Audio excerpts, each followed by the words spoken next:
आप बोर्ड पे क्या कर रहे थे? बोर्ड पे क्या कर रहे थे आप? क्या आप लिखा रहे थे?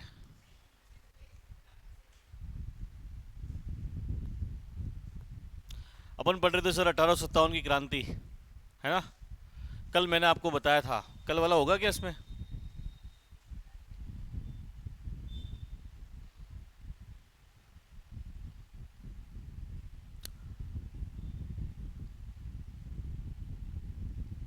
जय श्री राम।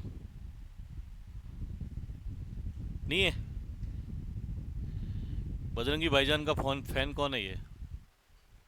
जय श्री राम। अपना कहाँ गया सर?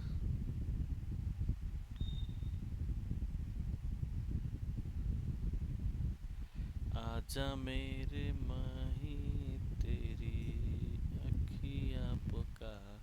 कल मैंने आपको बताया था, फिर से बता रहा हूँ, 2 मिनट सुन लेना।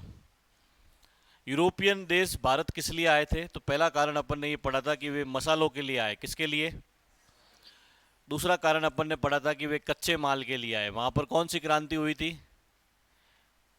औद्योगिक। 1857 की तो अपने यहाँ पर हुई। तो औद्योगिक क्रांति हुई तो वहां पर हर जगह पर फैक्ट्रियां लगी, और फैक्ट्रियां लगी तो उन्हें किसकी आवश्यकता थी? कच्चे माल की। वहां खेती होती नहीं है क्योंकि वहां क्या पड़ती है? बर्फ। और इंडिया में बर्फ पड़ती नहीं है, तो अपने यहाँ पर सब जगह क्या होती है? खेती। तो कच्चे माल के लिए भी वे कहाँ पर आते हैं? भारत। फिर मैंने आपको बताया था कि 1453 में एक सल्तनत होती है उस्मानिया। कौन सी? जो हजरत पैगंबर साहब थे, जिन्होंने इस्लाम धर्म का प्रवर्तक जो थे, जिन्होंने इस्लाम धर्म को चलाया था, उनके एक पुत्र हुए थे उस्मान। और उस्मान की जो सल्तनत हुई दुनिया के अंदर, उसको क्या कहा गया? उस्मानिया।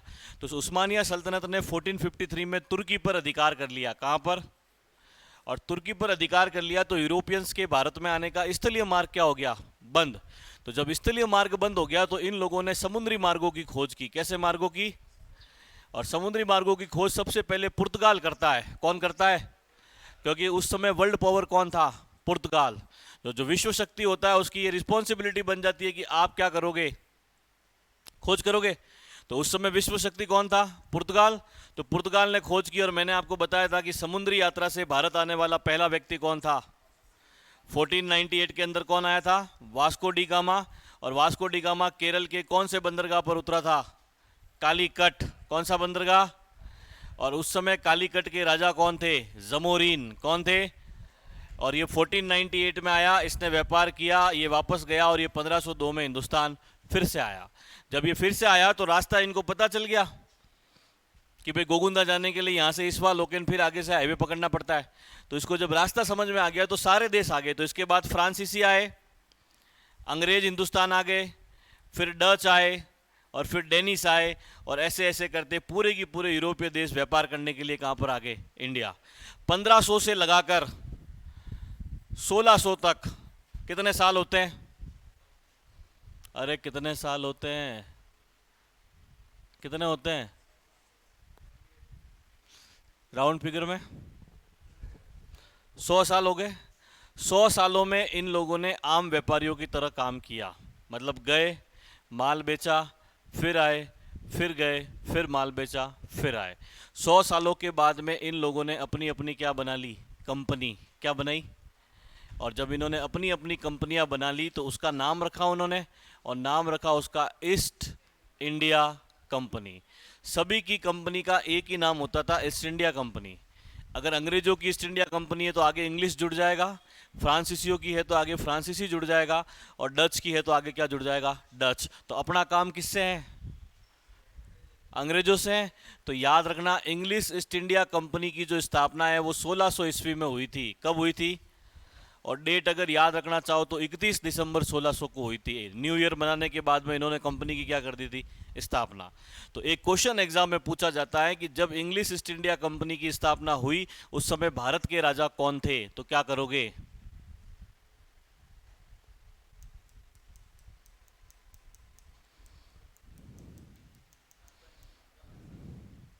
कल बताया था सर मैंने, 1602 में अकबर ने पहली बार क्या देखा था? समुंदर। तो कौन होगा? अकबर। तो 1600 ईस्वी के अंदर भारत के राजा कौन थे? अकबर। तो याद रखना, इंग्लिश ईस्ट इंडिया कंपनी की स्थापना के समय भारत का राजा कौन था? अकबर। अब अगर किसी देश के साथ मैं अगर कंपनी के रूप में व्यापार करता हूँ, मान लो मुझे डूंगरपुर के अंदर, पहले मैं जाता हूँ सालों, पढ़ा के वापस आ गया, पढ़ा के वापस आ गया, अब मुझे वहाँ पर कोचिंग खोलना है अपना, तो सिंपल सी बात है, मुझे बिल्डिंग भी लेनी पड़ेगी और मुझे अपना ऑफिस भी खोलना पड़ेगा।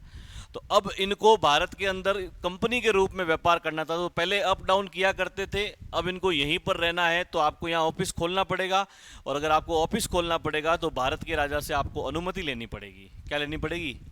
कि साहब हम आपके एरिया में ऑफिस खोल सकते हैं या नहीं खोल सकते। तो उस समय जो भारत के शासक थे, वो अकबर की डेथ के बाद में नए कौन बने थे? जहांगीर। कौन बना था? तो जहांगीर से व्यापार की अनुमति मांगने के लिए पहला यूरोपीय यात्री जो बंदा आया था, उसका नाम था विलियम हॉकिंस। क्या नाम था? लेकिन मैंने कल आपसे कहा था कि ऑलरेडी अंग्रेजों के दरबार, मुगलों के दरबार में पुर्तगाली ऑलरेडी पहले से रहते थे, क्योंकि सबसे पहले कौन आए थे? पुर्तगाली। तो जब सबसे पहले पुर्तगाली आए और वे ऑलरेडी जहांगीर के दरबार में थे, तो जब ये विलियम हॉकिंस व्यापार की अनुमति मांगने आया तो पुर्तगालियों ने जहांगीर को मना कर दिया, और जहांगीर के कोई फर्क पड़ता नहीं था, मुगलों के पास बहुत पैसा हुआ करता था। तो जब बहुत पैसा था तो उसने इस विलियम हॉकिंस को व्यापार की अनुमति नहीं दी कि तू यहां पर व्यापार नहीं कर सकता। तो उन्होंने अगले बंदे को भेजा, उसका नाम था सर टॉमस रो। क्या नाम था? सर टॉमस रो टैलेंटेड आदमी था, उसे पता था कि इन राजा महाराजाओं को कैसे खुश किया जाता है।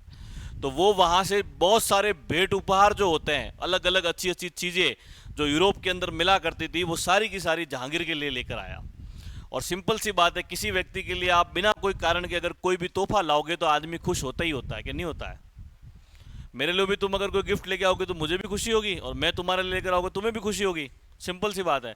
तो उसने बहुत सारी चीजें लाई और सारी की सारी किसको गिफ्ट कर दी? जहांगीर को। तो जहांगीर खुश हो गया, wow Thomas Roe you are a great man, I am feeling happy. उसने ऐसा कहा उसको। अब जहांगीर की एक आदत बड़ी खराब थी, ये शराब का सेवन बहुत ज़्यादा किया करता था, भयंकर रूप से शराब पिया करता था। कौन? जहांगीर। और अपने यहाँ की शराब पीता होगा वो, और वो वहाँ से उसके लिए विदेशी शराब लेके आया, वाइन जो कहते हैं जिसको अपन रेड वाइन, और वो लाकर उसने किसको गिफ्ट कर दी? जहांगीर को। तो जहांगीर और ज़्यादा खुश हो गया। अब कोइंसिडेंस मान लो, अंग्रेजों की आप किस्मत मान लो, उस समय जहांगीर की बेटी एक बीमार हो जाती है। अपने यहाँ पर तो उस समय वही चलता था, झाड़ू एक आता था मोर पंख वाला बड़ा सा, ओम क्लीम क्लीम क्लीम क्लीम स्वाहा, हो गया ठीक तो ठीक, नहीं तो कोई बात नहीं। आज भी गाँवों में जब बच्चा बहुत ज़्यादा रो रहा होता है ना, तो आपको पता है किसी भोपा जी के पास लेके जाते हैं और वो मोर पंख वाले झाड़ू से 3 ऐसे पंख मारते हैं, बच्चा हंसने लग जाता है। क्या पता उस पंख से उसको हंसी आती होगी या पता नहीं क्या होता है, पर वो असर आज भी करता है और आज भी हिंदुस्तान में वो चलता है। तो वैसा का वैसा उस टाइम भी चलता था, लेकिन बच्ची ठीक हुई नहीं। अंग्रेज अपने से ज़्यादा पढ़े लिखे थे, अपने से ज़्यादा टैलेंटेड थे, पहले उनके वहाँ औद्योगिक क्रांति हुई थी, मशीनरी पहले आई थी, तो वे जहाँ भी जाते थे अपने साथ में डॉक्टरों का दल साथ में रखते थे, क्योंकि आने जाने में लंबा समय लगता था जहाज़ों के अंदर। तो किसी डॉक्टर जो उनके साथ में आया था सर टॉमस रोके, उसने उस बच्ची को देखा, कोई 2-4 गोलियां दी होगी कॉम्बी फ्लेम वगैरह कुछ, उसने ले ली और बच्ची क्या हो गई? ठीक। अब ये उसकी किस्मत ही थी कि बच्ची ठीक हो गई, और जहांगीर बहुत ज़्यादा खुश हो गया सर टॉमस रो पे। तू गिफ्ट भी लेके आया, तू शराब भी लेके आया, और तूने मेरी बच्ची को क्या कर दिया? ठीक, चलो मैं तुझे आज से भारत में व्यापार की क्या देता हूँ? अनुमति। तो वह अंग्रेज यात्री जिसे भारत में व्यापार की अनुमति मिली, सर टॉमस रो, किसको मिली? आधे तो अभी कंफ्यूजन में, क्या पता विलियम हॉकिंस तो नहीं है। तो सर टॉमस रो को भारत में व्यापार की क्या मिलती है? अनुमति। अब अगली बात सर ध्यान से सुनना आप सारे। इन्होंने पहली अपनी व्यापारिक कोठी सूरत में स्थापित की थी। कहां पर? पहला ऑफिस कहां पर अंग्रेजों ने खोला? सूरत में। लेकिन भारत का जो सबसे उपजाऊ प्रदेश था ना, वो ये था उस समय, सबसे उपजाऊ, अभी भी वही है, जिसको अपन तत्कालीन समय में सम्मिलित रूप से कहते थे बंगाल। क्या कहते थे? उस समय का बंगाल। और उस समय के बंगाल में क्या क्या आता था? तो एक तो आता था पूरा बांग्लादेश। क्या आता था? एक अभी का अपना वेस्ट बंगाल, एक अभी का अपना आसाम, और एक अभी का अपना बिहार। इस पूरे एरिया को मिलाकर आजाद भारत से पहले उसको क्या कहते थे? बंगाल। और आप सभी जानते हो कि सर गंगा, ब्रह्मपुत्र, गंगा की जितनी भी सहायक छोटी मोटी राजस्थान की इन गंगा की जितनी भी नदियां हैं, सब मिला के ये सारी इधर एक उपजाऊ मैदान बनाती है और फिर बंगाल की खाड़ी के अंदर जाती है। तो ये पूरा एरिया भयंकर रूप से उपजाऊ था। यहाँ पर पटसन होती थी, जूट होती थी, कपास होती थी, रेशम होती थी, सारी चीज़ें होती थी। और कच्चा माल सारा का सारा कहाँ से मिलेगा? यहीं से मिलेगा कि नहीं मिलेगा? राजस्थान में तो तब भी दो रही थे, तब भी लुई चलती थी, और आज भी क्या चलती है? ये तो ठीक है 4-5 दिन से बारिश हो रही है इसलिए ठंडा मौसम हो गया, बाकी कितनी गर्मी थी। तो अपने यहाँ पर तो था ही नहीं कुछ।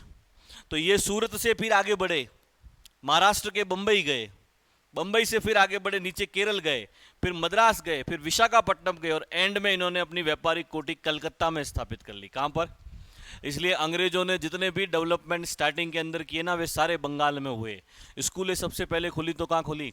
बंगाल में। कोर्ट खुला तो कहाँ खुला? बंगाल में। इसलिए भारत के सारे स्टार्टिंग के बड़े क्रांतिकारी कहाँ के हुए? बंगाल के। पढ़े लिखे लोग कहाँ के हैं? बंगाल के।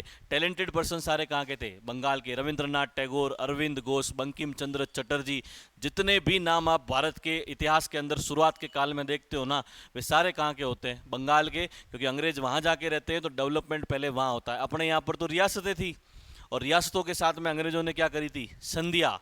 इसलिए अंग्रेजों ने अपने ऊपर कभी भी सीधा रूल किए ही नहीं। कभी भी राजस्थान पर अंग्रेजों ने सीधा शासन नहीं किया। इसलिए आप स्वतंत्रता आंदोलन के अंदर देखना, राजस्थान का कोई भी बड़ा नेता आपको नहीं मिलेगा। मिलता है क्या? पंडित नेहरू, सरदार वल्लभ भाई पटेल, महात्मा गांधी, एक भी राजस्थान का नहीं है। कितने ही देख लो आप, सुभाष चंद्र बोस वगैरह वगैरह, सारे बड़े बड़े क्रांतिकारी देख लो, एक भी क्रांतिकारी राजस्थान का नहीं है। क्यों नहीं है? क्योंकि अपना अंग्रेजों से लेना देना ही नहीं था। अपनी लड़ाई तो राजा महाराजों के साथ में ही थी। उन्होंने अपने ऊपर क्या किया है? शासन। बात समझ में आ रही है कि नहीं आ रही है? Very good. तो अब अंग्रेज कहाँ आ गए? कलकत्ता। कहाँ? कलकत्ता आ गए। अब 1707 के अंदर औरंगजेब मर गया। कब मरा? मर गया। बताया था मैंने, 1708 में देबारी समझौता हुआ, जब 7 में वो सलट गया। तो 1707 में औरंगजेब मर गया। औरंगजेब अंतिम ताकतवर मुगल बादशाह था कि नहीं था? मैंने आपसे कहा था, और मैंने आपसे यह भी कहा था कि औरंगजेब के मरने के बाद में भारत पुनः छोटे छोटे टुकड़ों में विभाजित हो जाता है, क्योंकि मराठे ताकतवर हो जाते हैं। कौन? तो अब ये कंडीशन हो गई इंडिया की। अब ऐसा मत कहना सर, ये कंडीशन तो अभी भी है। कंडीशन ये हो गई इंडिया की कि बंगाल अलग रियासत बन गई, मैसूर अलग रियासत बन गई, हैदराबाद अलग रियासत बन गई, मराठे अलग हो गए, अवध अलग हो गए, मुगल सिर्फ यहाँ पर रह गए दिल्ली के आसपास। और राजस्थान में तो आप जानते हो, किशनगढ़, शाहपुरा, बीकानेर, उदयपुर, फलाना ढिमका, ये वो टोटल 19। कितनी? तो ऐसे इंडिया छोटे छोटे टुकड़ों में विभाजित हो गया। 1600 से लगाकर 1757 तक लगभग 150 साल होते हैं अंग्रेजों ने इंडिया में होमवर्क किया। A for apple, B for ball, C for cat. मतलब अंग्रेजों ने हिंदुस्तान के अंदर देखा कि हिंदुस्तान के राजा क्या करते हैं, तो उन्हें ये पता चला कि ये तो आपस में ही क्या करते हैं। हैदर अली हैदराबाद वालों से लड़ रहा है, अंग्रेज मैसूर वालों से लड़ रहे हैं, मराठे तो हर किसी से लड़ रहे हैं। वो तो अपने लेवल का किसी को समझते ही नहीं थे। और राजस्थान वाले आपस में ठोका रहे, भले की कृष्णा कुमारी के लिए हो, भले ही कोई मतीरे की राड हो, भले कुछ भी हो। तो इन्होंने देखा कि ये आपस के अंदर ही क्या कर रहे हैं, लड़ रहे हैं। तो अंग्रेजों ने इसका फायदा उठाया, और 1757 के अंदर अंग्रेजों ने एक युद्ध लड़ा, जिसे कहा जाता है द बैटल ऑफ प्लासी, या प्लासी का युद्ध। कौन सा युद्ध? अंग्रेजों की तरफ से जो बंदा लड़ रहा था उसका नाम था रॉबर्ट क्लाइव। क्या नाम था? अरे क्या नाम था? और सामने था उसके बंगाल का नवाब, जिसका नाम था सिराजुद्दौला। क्या नाम था? जब अंग्रेज सिराजुद्दौला के खिलाफ बंगाल में 1757 में प्लासी का युद्ध लड़ते हैं, तो कोई भी पड़ोस का राजा उसकी सहायता करने के लिए नहीं आया, और रॉबर्ट क्लाइव ने इस युद्ध के अंदर सिराजुद्दौला को हरा दिया। संधि हुई। युद्ध के बाद संधि हुई तो सिराजुद्दौला ने बंगाल से दीवानी प्राप्त करने का अधिकार। क्या प्राप्त करने का? ये जवानी है। Very good. दीवानी का मतलब होता है भूमि कर। क्या होता है? कि पूरे बंगाल से जो भी टैक्स की प्राप्ति की जाएगी वो अब अंग्रेजों के द्वारा की जाएगी। ऐसा उस युद्ध के बाद संधि के अंदर तय हुआ, और जो जहां से टैक्स प्राप्त करता है वही वहां का क्या हो जाता है? राजा। क्या नहीं होता है? अपन नरेंद्र मोदी गवर्नमेंट को टैक्स देते हैं, हालांकि अपने हाथ से नहीं जाता, पता नहीं कैसे जाता है वो। कोई भी प्रोडक्ट खरीदे तो उसके ऊपर टैक्स होता है, लिखा होता है इंक्लूडिंग ऑफ ऑल टैक्सेस। तो अब जो थी वो यहां से दीवानी या भूमिकर कौन प्राप्त करेगा? अंग्रेज। तो अंग्रेजों ने जब भूमिकर प्राप्त करना स्टार्ट किया तो जमीनें उनकी हो गई। अब उनकी हो गई तो उन्हें जो अच्छा लगता था वो किसानों से उगवाते थे। भाई हमें जूट चाहिए तो तुम जूट ही उगाओ, हमें पटसन चाहिए तो पटसन ही उगाओ, और जब जमीनें हमारी है, हम वहां से टैक्स ले रहे हैं, तो अपनी मर्जी से उन्होंने उसकी रेटें तय की। मान लो उन्होंने 10 रुपए प्रति किलो कपास खरीदी, कितने रुपए में खरीदी? अब भाई मेरी जमीन पे कोई किसान उगा रहा है और वो मुझे टैक्स दे रहा है, तो रेट भी तो मेरी होगी। 10 रुपए प्रति किलो में कपास खरीदी। उस कपास को लेकर ये यूरोप गए, वहां पर उस कपास से उन्होंने एक शर्ट बनाई बनाई उसी शर्ट को लेकर वापस कहाँ आए? बंगाल। और उसी किसान को उन्होंने वो शर्ट 500 रुपए में बेची। कितने में? आप सोचो, भारत से कितना पैसा लूटना उन्होंने स्टार्ट कर दिया। अपने कच्चे माल को सस्ते में ले जाकर उन्हीं चीज़ों को हिंदुस्तान के मार्केट में उतारा, जिससे भारत के हथकरघा उद्योग जितने भी थे वे सारे नष्ट हो गए और रेडीमेड चीज़ें सारी मार्केट में आ गई। ऐसा कहते हैं बंगाल में एक समय ये कंडीशन हो गई थी कि वहाँ के मजदूरों की हड्डियाँ सड़कों पर बिखरी हुई मिली थी और वे भूखे मर गए थे। क्या हो गए थे? भूखे मर गए। फिर 1764 के अंदर इन्होंने एक और युद्ध लड़ा, जिसे कहा जाता है तो बैटल ऑफ बक्सर या बक्सर का युद्ध। इस समय अंग्रेजों का जो नेतृत्व कर रहा था उस बंदे का नाम था हेक्टर मुनरो। क्या नाम था? और सामने 3 बंदे थे, बंगाल का नवाब मीर कासिम, अवध का नवाब सुजाउद्दौला और स्वयं मुगल बादशाह शाह आलम।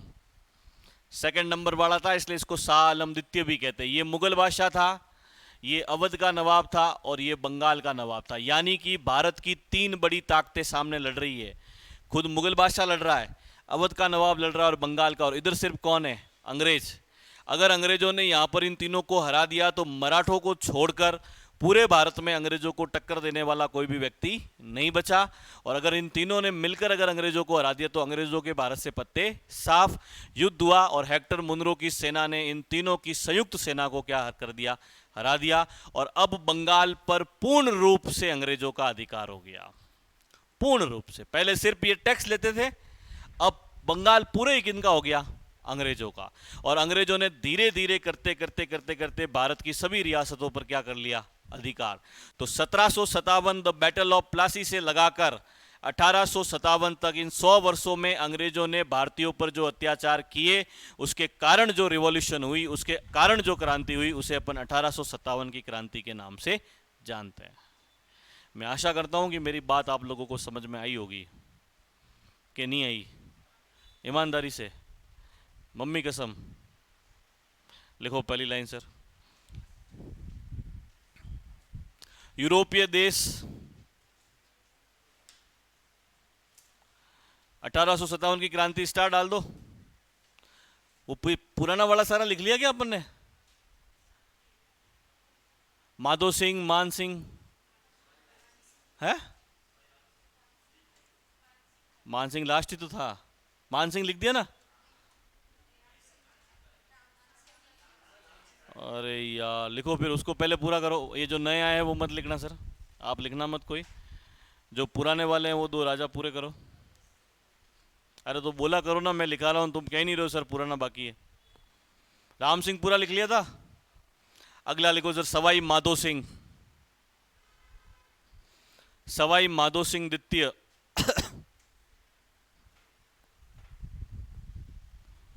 सवाई माधो सिंह द्वितीय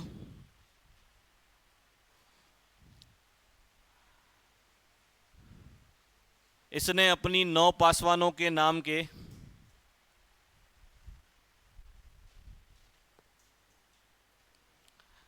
इसने अपनी 9 पासवानों के नाम के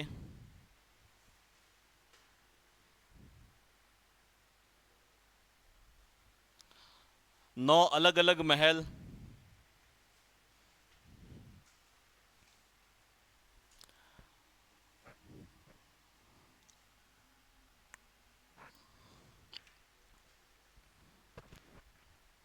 नाहरगढ़ दुर्ग में बनवाए। इसने अपनी 9 पासवानों के नाम के 9 अलग अलग महल नाहरगढ़ दुर्ग में बनवाए।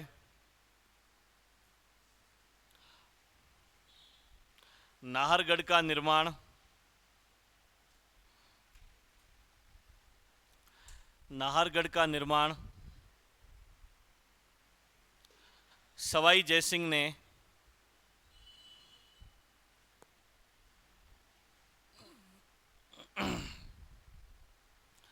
मराठा आक्रमण से बचने हेतु करवाया था। नाहरगढ़ का निर्माण सवाई जयसिंह ने मराठा आक्रमण से बचने हेतु करवाया था।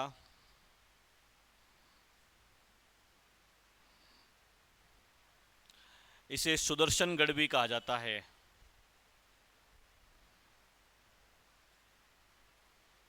कौन सा गढ़ कहते हैं इसको? क्योंकि इसकी आकृति किसके समान है? सुदर्शन चक्र के समान, यूनिक कोरोना वायरस के समान है, इसलिए इसको सुदर्शनगढ़ भी कहा जाता है।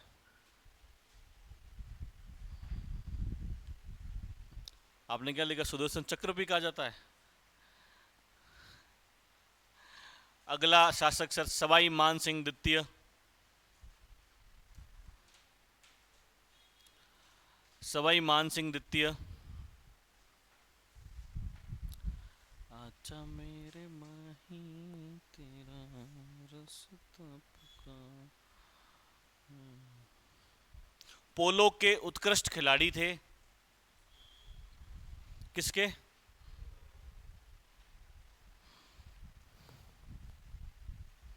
पोलो के उत्कृष्ट खिलाड़ी थे। पोले जो अपने घोड़ों पे बैठ के खेलते ना, बड़ी सी स्टिक हाथ में लेके फिर बॉल को मारते हैं और फिर गोल करते हैं, वो पोलो। समझ में आया? वही जो यूएस पोलो होता था उसके ऊपर निशान बना हुआ होता ना, यहाँ एक घोड़ा पे आदमी बैठा, उसके हाथ में स्टिक है, वही पोलो। पोलो के उत्कृष्ट खिलाड़ी थे। राजस्थान के अंतिम राज प्रमुख रहे।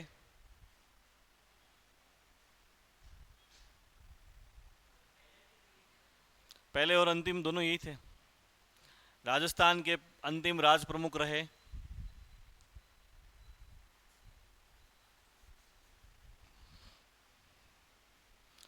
कूच बिहार की राजकुमारी गायत्री देवी से विवाह किया।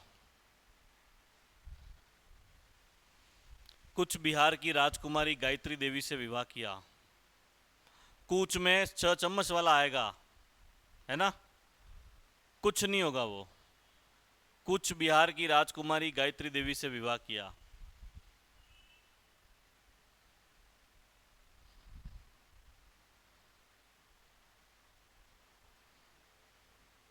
अब अपने क्रांति में आ जाओ आप। 1857 की क्रांति अब सबको लिखना है।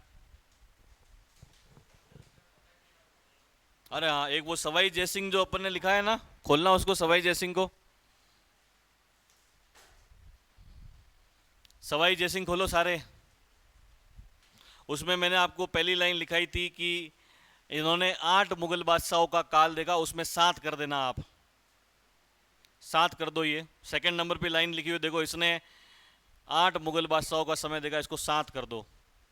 7 मुगल बादशाहों का समय देखा। अब आ जाओ क्रांति में। क्या लिखा था अपन ने पहली लाइन? यूरोपीय देश भारत में निम्न कारणों हेतु आए। यूरोपीय देश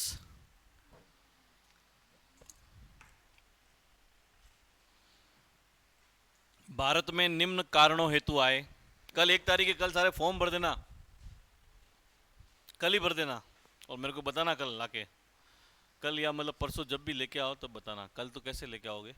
पहला लिखो, किसका फॉर्म भरना है? हाँ, सारे तुम एसडीएम बनोगे। पहला लिखो सर, मसालों हेतु।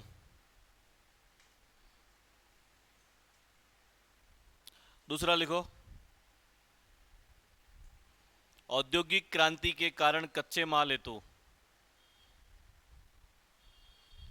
औद्योगिक क्रांति के कारण कच्चे माल हेतु।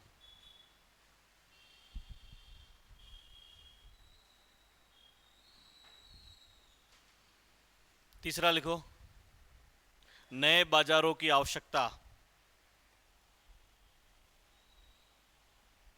नए बाजारों की आवश्यकता।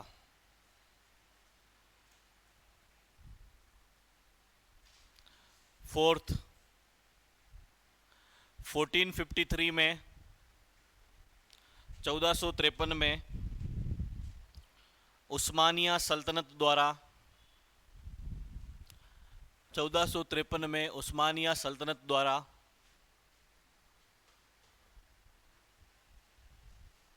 तुर्की पर अधिकार कर लेना।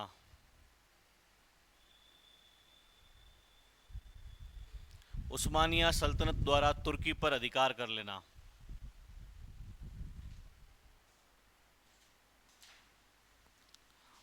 एक लाइन छोड़ के, बोर्थोलोमियो डियाज ने, मैंने कल बताया था इसने किसकी खोज की थी? बोर्थोलोमियो डियाज ने आशा अंतरिम द्वीप,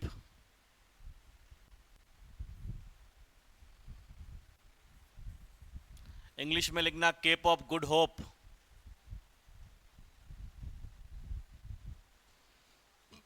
आशा अंतरिम द्वीप या केप ऑफ गुड होप की खोज की। इधर लिखा मैंने, आशा अंतरिम द्वीप या केप ऑफ गुड होप की खोज की।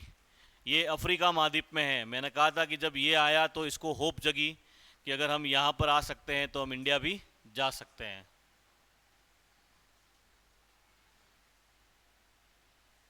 नेक्स्ट लाइन, भारत आने वाला पहला यूरोपीय यात्री,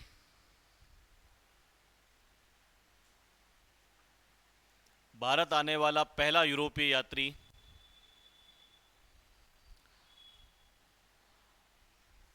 जो समुद्री यात्रा से आया था, भारत आने वाला पहला यूरोपीय यात्री जो समुद्री यात्रा से आया था, वास्को डी गामा था।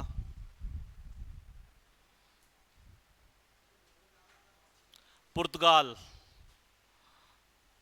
फुटबॉल टीम है ना पुर्तगाल, पुर्तगाली कहते हैं। हाँ, इंग्लैंड को इंग्लिश में इंग्लैंड ही कहते हैं, अमेरिका को अमेरिका ही कहते हैं, सेम। वो भारत को खाली इंडिया कहते हैं। रोनाल्डो का नाम सुना? रोनाल्डो किस टीम का खिलाड़ी है? पुर्तगाल का। समुद्री मार्ग से भारत आने वाला पहला यूरोपीय यात्री वास्को डी गामा था, जो 1498 में केरल के कालीकट बंदरगाह पर उतरा, जो 1498 में केरल के कालीकट बंदरगाह पर उतरा।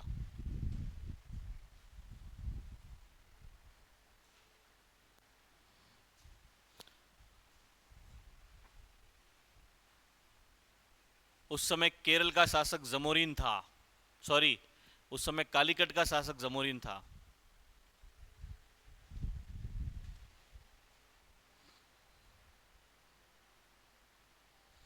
उस समय कालीकट का शासक कौन था?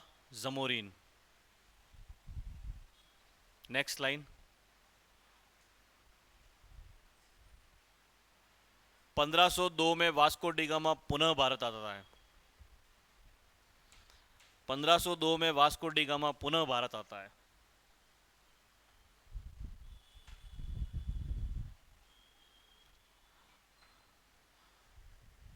और धीरे धीरे सारे यूरोपीय देश भारत आए, और धीरे धीरे सारे यूरोपीय देश भारत आए।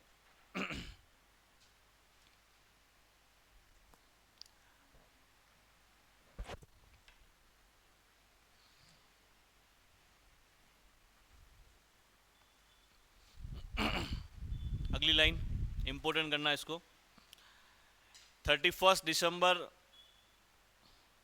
दिसंबर 1600 को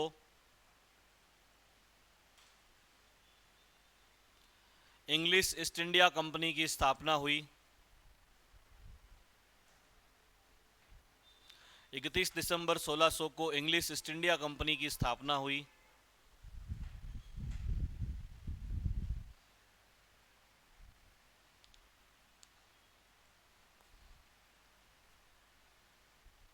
उस समय भारत का राजा अकबर था।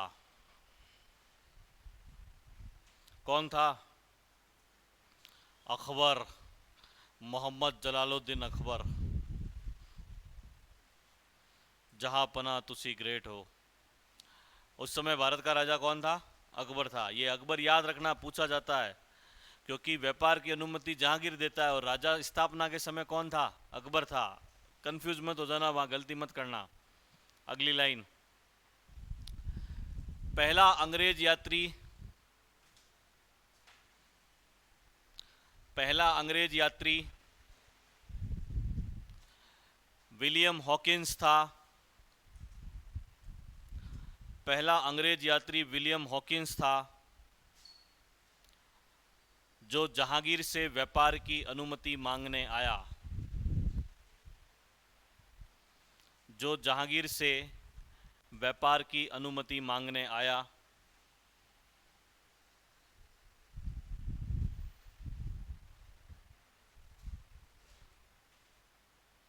पर इसे अनुमति नहीं मिली। पर इसे अनुमति नहीं मिली।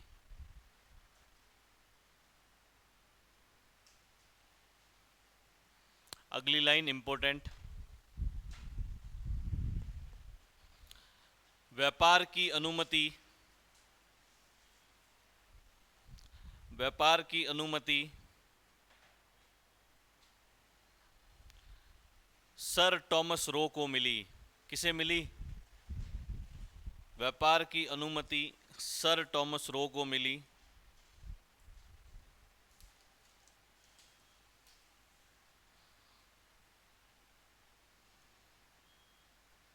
और अंग्रेजों ने अपनी पहली व्यापारिक कोठी, और अंग्रेजों ने अपनी पहली व्यापारिक कोठी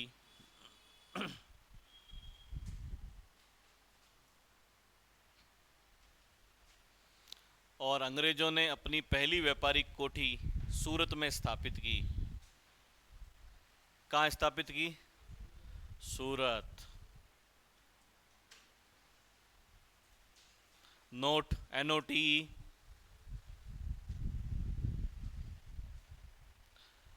टॉमस रो और जहांगीर की मुलाकात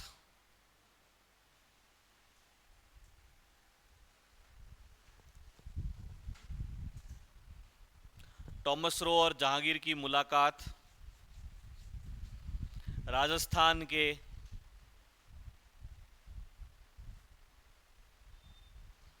मैगजीन दुर्ग, मैगजीन दुर्ग, कोष्टक में लिखो दौलत खाना। क्या खाना है? हाँ, दौलत खाना अजमेर में हुई। तो इन दोनों की जो मुलाकात पहली बार हुई थी वो राजस्थान के कौन से किले में होती है? मैगजीन दुर्ग। दौलत खाना जो कहाँ पर है? जिसका निर्माण अकबर ने करवाया था। किसने? अकबर ने। एक लाइन छोड़ के,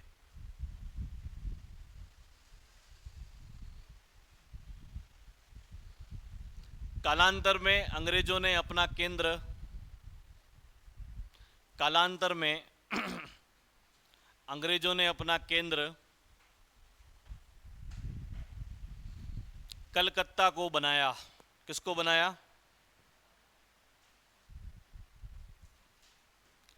कालांतर में अंग्रेजों ने अपना केंद्र कलकत्ता को बनाया और 1707 1707 में औरंगजेब की मृत्यु के बाद 1707 में औरंगजेब की मृत्यु के बाद दो युद्ध लड़े।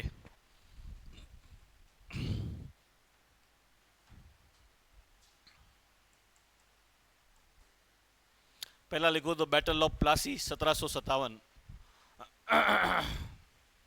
प्लासी का युद्ध 1757, प्लासी का युद्ध 1757। सेम जैसे मैंने लिखा वैसे लिखेंगे आप। Robert Clive versus Siraj-ud-Daulah.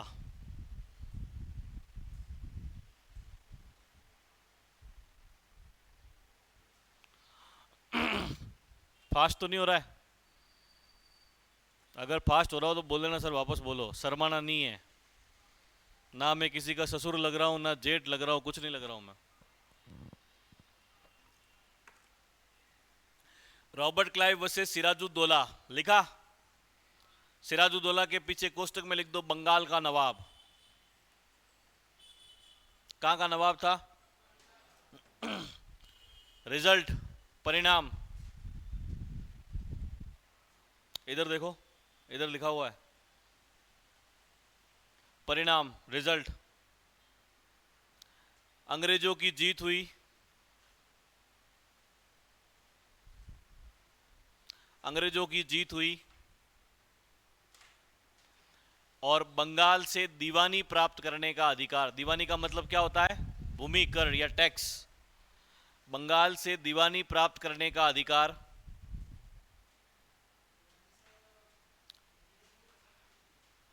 भूमि कर को आप ऐसा कह सकते हो इंग्लिश में ओनली टैक्स, उर्दू वाले कहते थे दीवानी, और अपने हिंदी में कहते हैं भूमि कर।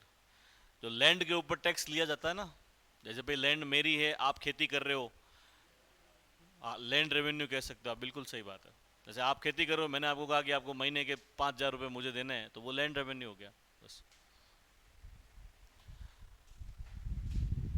बंगाल से भूमि कर प्राप्त करने का अधिकार अंग्रेजों के पास आ गया।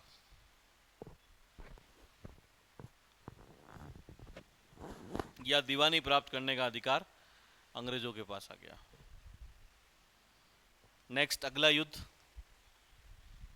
बक्सर का युद्ध 1764।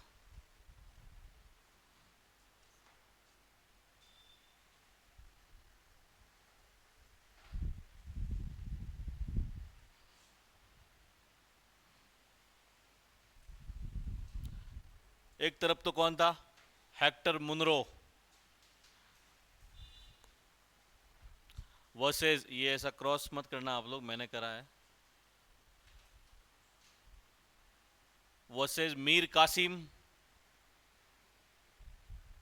मीर कासिम बंगाल का नवाब है। सुजा उद दौला अवध का नवाब है। और शाह आलम द्वितीय मुगल बादशाह। पीछे कोष्टक में लिखना इनका। मीर कासिम के पीछे लिखेंगे आप बंगाल, सुजाउद्दौला के पीछे लिखेंगे आप अवध, और शाह आलम द्वितीय के पीछे आप लिखेंगे मुगल बादशाह।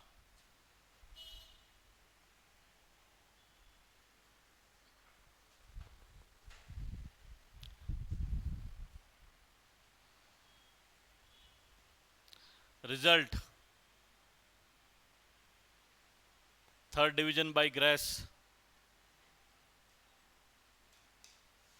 ऐसा कोई पास हुआ है? पहले कोई ऐसे पास होता था अपनी क्लास के अंदर तो वो उसको रिजल्ट बताने में भी शर्म आती थी, इसलिए फिर वो अपना रिजल्ट चेंज कर देता था। हालांकि ऐसा कुछ नहीं है सर, मैंने सप्लीमेंट्री वालों को भी स्कूल लेक्चरर बनते देखा है, जिनकी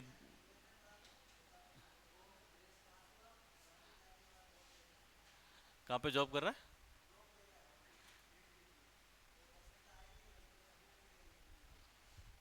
नीट के लिए ड्रॉप लेके पढ़ रहा हूँ। किसमें सप्लीमेंट्री, किसमें, 10th में 12th में? किसके? वो तो चलो ठीक है, उसके आगे वो भी ड्रॉप लेके नीट के लिए पढ़ रहा है। मैंने तो ऐसे लोगों को डॉक्यूमेंट वेरिफिकेशन करवाते देखा जिनकी 10वीं में 2 मार्कशीट थी और स्कूल लेक्चरर हिस्ट्री बन गए हुए। और जब वहाँ वेरिफिकेशन करवाने गए और जब वहाँ उसने डॉक्यूमेंट उस आरपीएससी कार्यालय में बाबू को दिए, तो बाबू भी पहले तो हंसा उसको देखकर कि ऐसा पहला बंदा आया जिसके 10वीं में कितनी मार्कशीट है, 2। तो उससे कोई फर्क नहीं पड़ता, एट अ टाइम आप कितनी मेहनत करते हो वो सबसे ज़्यादा इंपॉर्टेंट है। अभी बीच में 10th और 12th के रिजल्ट आए थे तो वो अखबार में तो आता ही है, बेटियों ने मारी बाजी, और फिर छोरों को पड़ती है मार घर पे कि तुम तो आवारा कुछ करते नहीं हो, लड़कियां काम करते हुए भी सिलेक्शन, मतलब अच्छे नंबर ले आती है।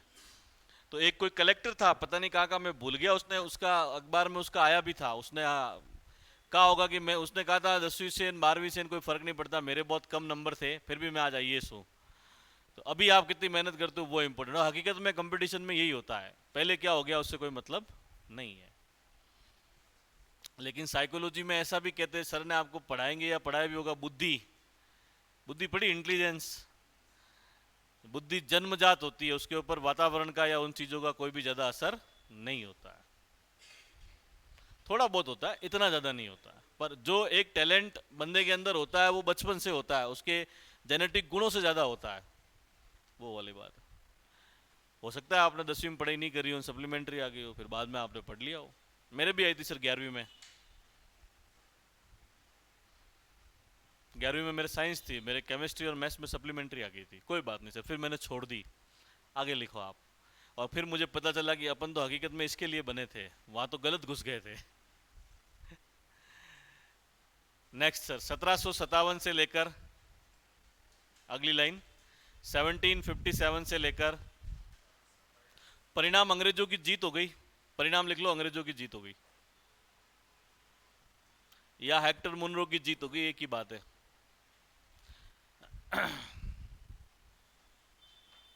1757 से लेकर 1857 तक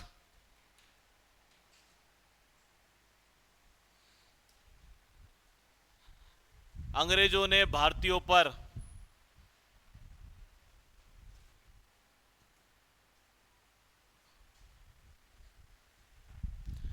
धार्मिक रूप से, रिलीजियस कॉज, आर्थिक रूप से, 1757 से लेकर 1857 तक अंग्रेजों ने भारतीयों पर धार्मिक रूप से, रिलीजियस कॉज, आर्थिक रूप से, इकोनॉमिकल कॉज और राजनीतिक रूप से, पॉलिटिकल कॉज,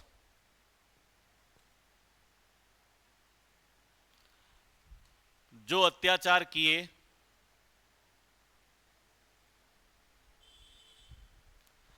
उस कारण 1857 की क्रांति हुई।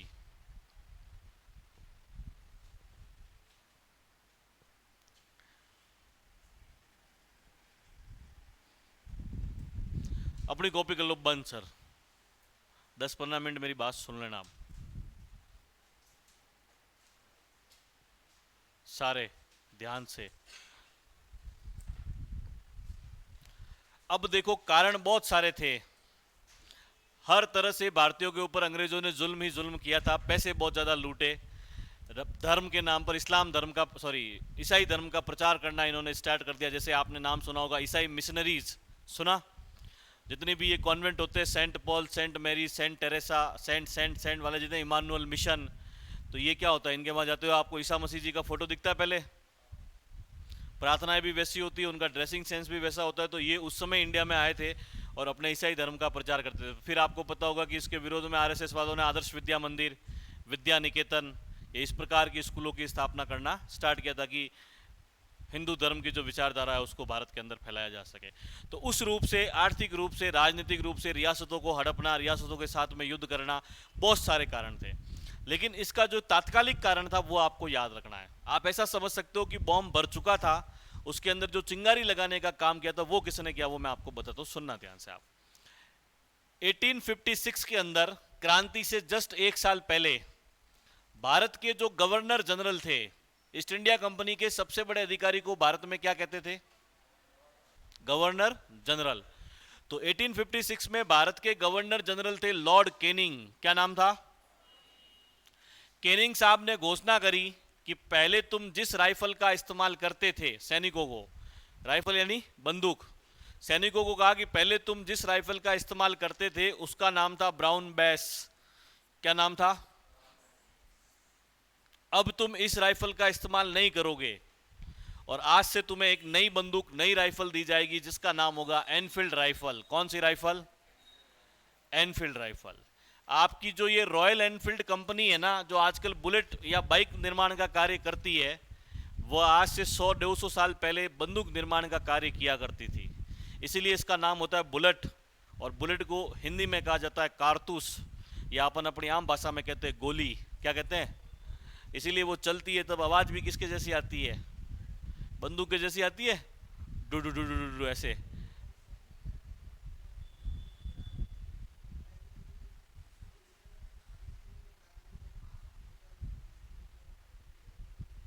क्या कह रहे हो? जोर से बोलो। AK-47।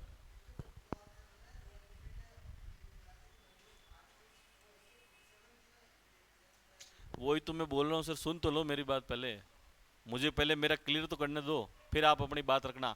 आपकी जानकारी के लिए बता दूं, AK-47 सेकेंड वर्ल्ड वॉर के समय निकाली गई थी, और सेकेंड वर्ल्ड वॉर 1939 से 1945 के समय हुआ था, और उसके बाद AK-47 दुनिया के अंदर बेची गई। मैं बात कर रहा हूँ 1857 की, उससे भी 100 साल पहले की। तो उस राइफल का नाम था एनफील्ड राइफल। क्या नाम था? तो ये पहले बनाया करती थी बंदूकें, फिर बाद में युद्ध होने तो हो गए ख़त्म। सेकेंड वर्ल्ड वॉर के बाद में कोई बड़े युद्ध इंडिया में हुए नहीं, दुनिया में नहीं हुए, तो इनको लगा कि अपना धंधा चौपट हो रहा है, तो फिर ये बंदूकों को छोड़कर किस में आ गए? बाइक के अंदर आ गए। बाइक भी बहुत अच्छी बनाई इन्होंने। तो एनफील्ड राइफल का तुम्हें इस्तेमाल करना है, और इसके अंदर जो गोली लगती है, जिसको कारतूस कहते हैं अपन अपनी आम भाषा में, उसे अंदर डालने से पहले तुम्हें मुंह से तोड़ना पड़ेगा। किससे? और जब आप उसको मुंह से तोड़ोगे तो उसमें चिकनाई लाने के लिए गाय और सूअर की चर्बी का क्या किया गया था? इस्तेमाल। आजकल की जो बंदूकें आती है या जो ऑटोमेटिक वाली आ गई AK-47 जैसी, उनमें एक फायर करते हो तो फिर वो चलती रहती है, लेकिन पहले की जो बंदूकें आती थी, आप लोगों ने एक पिक्चर देखी होगी केसरी, देखी? तो उसमें देखना आप, वो एक गोली निकालते हैं सिपाही, बंदूक में डालते, फिर फायर करते, फिर एक गोली निकालते, फिर डालते, फिर फायर करते। तो पहले ऐसी बंदूकें आती थी। तो इसमें हर गोली को डालने से पहले मुंह से तोड़ना पड़ता, फिर अंदर डालते, फिर फायर करते। उस राइफल का नाम क्या था? Enfield rifle. और इसके स्थान पर पहले कौन सी उपयोग करते थे? Brown base. तो गाय हिंदुओं के लिए पवित्र होती है, और सूअर मुसलमानों के लिए हराम होता है। क्या होता है? वे सूअर के मांस का सेवन कभी भी नहीं करते हैं। तो दोनों सैनिकों के लिए, दोनों सिपाहियों के लिए, हिंदू और मुसलमानों के लिए ये अपवित्र और पवित्र था, इसलिए सिपाहियों ने इसको चलाने से क्या कर दिया? इनकार कर दिया। अब घटनाएं तो बहुत सारी थी, लेकिन एक मौका मिल गया लड़ाई करने का, इसीलिए 29 मार्च 1857 को, कब कब जब लिखा हुआ है तो बोलने में क्या आपत्ति, जब नहीं पता हो तो बोलने में आपत्ति हो, तो मुझे समझ में आए। 29 मार्च 1857 को वेस्ट बंगाल की एक सैनिक छावनी है जिसका नाम है बैरकपुर। क्या नाम है? वहां का एक सिपाही था 34वीं रेजिमेंट का, या 34वीं NI का। NI का मतलब होता है नेटिव इन्फेंट्री, और नेटिव इन्फेंट्री को हिंदी में कहा जाता है पैदल चलने वाली सैनिक टुकड़ी। बंदे का नाम था मंगल पांडे। क्या नाम था? मंगल पांडे को जब ये कहा गया कि आप इस राइफल का इस्तेमाल करो, तो उसने इस राइफल का इस्तेमाल करने से क्या कर दिया? इनकार। उसके सामने और ज़्यादा ज़बरदस्ती की गई, तो उसने बंदूक उठा ली और 2 अधिकारियों की हत्या कर दी। एक का नाम था लेफ्टिनेंट बाग, और एक का नाम था मेजर ह्यूसन। क्या नाम था? मेजर ह्यूसन और लेफ्टिनेंट बाग की कर दी हत्या। इसे हाथों हाथ यहाँ से गिरफ्तार कर लिया गया, और 8 अप्रैल को इसको क्या दे दी जाती है? फांसी। तो भारत में क्रांति में शहीद होने वाला पहला व्यक्ति कौन था? मंगल पांडे। कौन सी सैनिक छावनी? बैरकपुर। घटना कब की है? 29 मार्च की। फांसी कब दी गई? 8 अप्रैल को। बाग और ह्यूसन की क्या कर दी? हत्या। और इसने क्रांति का बिगुल फूंक दिया। बोलो बात समझ में आई या नहीं आई? NI का मतलब होता है नेटिव इन्फेंट्री, और नेटिव इन्फेंट्री को अपन हिंदी में कहते हैं कि पैदल चलने वाली सैनिक टुकड़ी। जो सैनिक अंग्रेजों के समय पैदल चलते थे उनको नेटिव इन्फेंट्री के अंदर भर्ती करते थे, और उनके अलग अलग नाम होते थे, किसी का 34वीं, किसी का 35वीं। अपन राजस्थान में और पढ़ेंगे कि नसीराबाद के अंदर 15वीं NI थी, एक का नाम 30वीं NI था। तो NI का मतलब है नेटिव इन्फेंट्री, और उसको अपन कहते हैं पैदल चलने वाली सैनिक टुकड़ी। बात समझ में आ गई?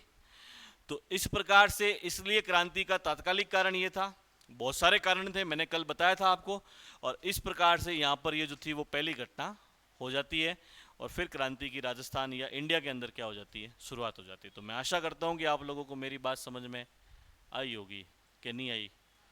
ईमानदारी से कल सुबह उठते ही सारे लोग पहले तो फॉर्म भरोगे RS का, सुबह नहीं भरो तो शाम को तो भर ही देना। कल मैं नहीं आऊँगा, तो नेक्स्ट टाइम जब भी अपन मिलेंगे सोमवार को, आपका सबका फॉर्म भरा हुआ होना चाहिए। अंडरस्टूड कामिनी मैडम? श्योर? ओके सर, मिलते हैं तारक मेहता के अगले एपिसोड में। धन्यवाद।